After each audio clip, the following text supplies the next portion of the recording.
नमस्कार, मैं हर्ष मिस्त्री मेरी चैनल धर्म दर्शन में आप सभी का एक बार फिर से स्वागत करता हूँ। आज का टॉपिक मैं शुरू करूँ इससे पहले मैं आप सभी का एक बार धन्यवाद देना चाहता हूँ कि आप मेरे साथ जुड़े और ऐसे कई सारे वीडियोस देखने के लिए आप मेरी चैनल को सब्सक्राइब करें। आज का हमारा विषय है 12 ज्योतिर्लिंगों में से सर्वप्रथम ज्योतिर्लिंग सोमनाथ मंदिर का इतिहास। वैसे तो सोमनाथ मंदिर का इतिहास सदियों पुराना है। यह मंदिर गुजरात राज्य के सौराष्ट्र में स्थित है। यह मंदिर 12 ज्योतिर्लिंगों में से एक माना जाता है, जिसका प्रमाण हमें वेदों में मिलता है।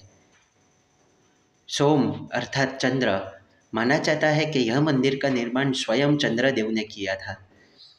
चंद्रदेव को प्रजापति दक्ष द्वारा श्राप दिया गया था, जिसकी जिसकी मुक्ति हेतु चंद्रदेव ने भगवान शिव की आराधना की और भव्य शिवालय का निर्माण किया, जिससे उन्हें भगवान शिव की कृपा दृष्टि प्राप्त हुई और उन्हें श्राप से मुक्ति भी मिली। इसीलिए यह शिवालय काफ़ी फेमस है और यह भक्तों की सारी मनोकामनाएं पूर्ण होती है। सोमनाथ मंदिर 12 ज्योतिर्लिंगों में से एक है और इतिहासकारों के अनुसार यह मंदिर पर कई विदेशी आक्रमण हुए। मंदिर को कई बार ध्वस्त करने का प्रयत्न किया गया, कई बार मंदिर को लूटा गया।